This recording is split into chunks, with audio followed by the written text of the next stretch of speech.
नमस्ते दोस्तों, मेरा नाम है कल्पेश और स्वागत है आप सभी का हमारे YouTube चैनल पे और आज के इस वीडियो में।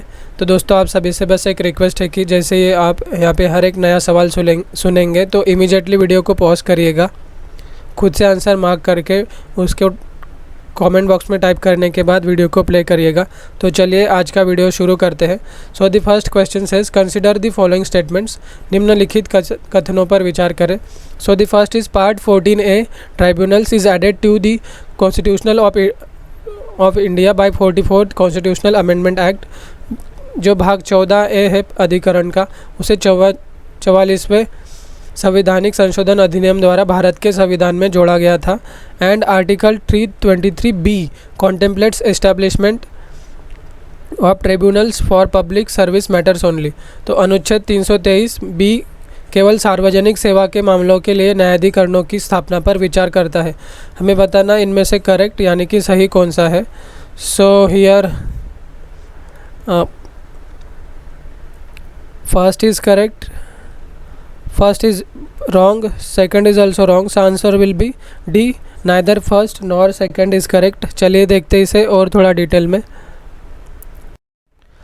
So yes, part 14A tribunals is added to the constitution of India by 42nd constitutional amendment। हमें वहाँ पे बोला था 44th, so that was wrong, it is 42nd। तो 42वें संवैधानिक संशोधन अधिनियम द्वारा भारत में जोड़ा गया था भाग 14A अधिकरण, भारत के संविधान में, ठीक है, भारत के संविधान में जोड़ा गया था भाग 14A। Next article 323A contemplates establishment of tribunals for public service matters only. तो हमें वहाँ पे लिखा था 323B, ठीक है, वो गलत था। 323A ये सही है। अनुच्छेद 323A केवल सार्वजनिक सेवा के मामलों के लिए न्यायाधिकरणों की स्थापना के लिए ये है, ठीक है। So yes, now we will discuss next question. चलिए देखते हैं अगला सवाल। So here next question is consider the following statements regarding NITI Aayog. सो नीति आयोग से संबंधित ये सवाल है। So first statement says vice chairperson of NITI आयोग enjoys the rank of a cabinet minister. NITI Aayog के उपाध्यक्ष कैबिनेट मंत्री को दर्जा प्राप्त होता है उनको। And second, fostering cooperative federalism is one of the functions of NITI आयोग। तो सहकारी संघवाद जो है उसको बढ़ावा देना ये नीति आयोग की कार्यों में से एक कार्य है। हमें बताना इनमें से नॉट करेक्ट मतलब गलत कौन सा है। So here first is correct, second is also correct. So option D neither first nor second is wrong, दोनों सही है, कोई भी गलत नहीं है। चलिए देखते इसे और थोड़ा डिटेल में। सो हमें यही स्टेटमेंट्स दिए थे that vice chairperson of NITI आयोग enjoys the rank of a cabinet minister, कि नीति आयोग के जो उपाध्यक्ष है उन्हें कैबिनेट मंत्री का दर्जा प्राप्त होता है। And fostering cooperative federalism is one of the functions of NITI आयोग।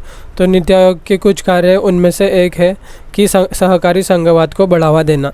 And also here see full time members of NITI Aayog enjoy the rank of a minister of state, ठीक है, जो नीति आयोग के पूर्णकालिक सदस्य उन्हें राज्य मंत्री का दर्जा प्राप्त होता है। चलिए देखते हैं अगला सवाल। तो दोस्तों, अगर आपको वीडियो पसंद आ रहा है प्लीज़ इसे लाइक कीजिए, हमारे चैनल को प्लीज़ सब्सक्राइब कीजिए और ऐसे वीडियोस पाने के लिए बाजू में जो बेल आइकॉन है उसे भी प्रेस कीजिए। चलिए देखते हैं अगला सवाल। So now first question is consider the following here next question is consider the following statements. निम्नलिखित कथनों पर विचार करें। Not less than 50% of the members of the Lokpal shall be from amongst the persons belonging to the scheduled caste, scheduled tribes and other backward classes। मतलब लोकपाल के जो सदस्य हैं उनमें से 50% से कम सदस्य 50% से कम नहीं होना चाहिए। कौन कौन से सदस्य? तो वो होने चाहिए अनुसूचित जाति, जनजाति और अन्य पिछड़ा वर्ग, ठीक है, इन सब से मिलके वो 50% कम से कम होने चाहिए, इससे कम नहीं। And second, a member of Lokpal shall not be A member of any panchayat. तो जो लोकपाल के सदस्य है वो किसी भी पंचायत का सदस्य नहीं होगा। हमें बताना है करेक्ट यानी कि सही कौन सा है इसमें। So here first is wrong, second is correct. So answer will be B, second only is correct. चलिए देखते इसे और थोड़ा डिटेल में। So now see here Not less than 50% of the members of Lokpal shall be from amongst the persons belonging to scheduled caste, scheduled tribes, other backward classes, minorities and women।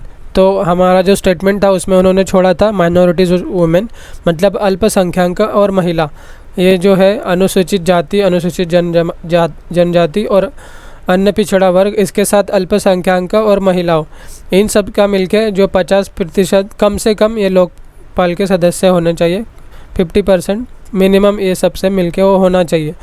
अब member of Lokpal shall not be member of any panchayat और municipality. ठीक है, जो लोकपाल के सदस्य है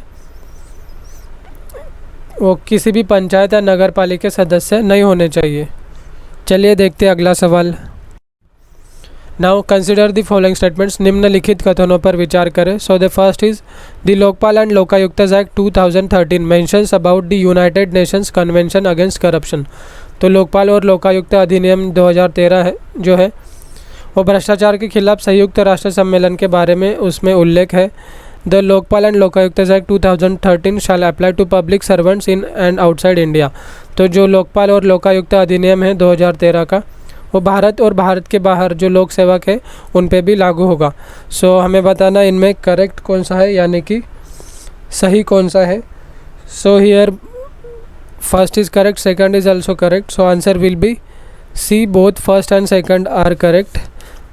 चलिए देखते इसे और थोड़ा डिटेल में। So now yes, see here, this was our statement that Lokpal and Lokayuktas act 2013 mentions about the United Nation convention against corruption. So जो ये एक्ट है लोकपाल और लोकायुक्त अधिनियम 2013, उसमें भ्रष्टाचार के खिलाफ जो संयुक्त राष्ट्र सम्मेलन है उसके बारे में उल्लेख है। And the Lokayuktas and Lokayuktas act 2000 Lokpal and Lokayuktas act 2013 shall apply to public servants in and outside India. ठीक है, तो भारत के अंदर और भारत के बाहर जो लोक सेवक है उन पे भी ये लागू होगा, लोकपाल और लोकायुक्त अधिनियम 2013। तो दोस्तों अगर आपको ये वीडियो पसंद आ रहा है प्लीज़ इसे लाइक कीजिए, हमारे चैनल को प्लीज़ सब्सक्राइब कीजिए और ऐसे वीडियोस पाने के लिए बेल आइकॉन पे भी क्लिक करिए। चलिए देखते हैं अगला सवाल।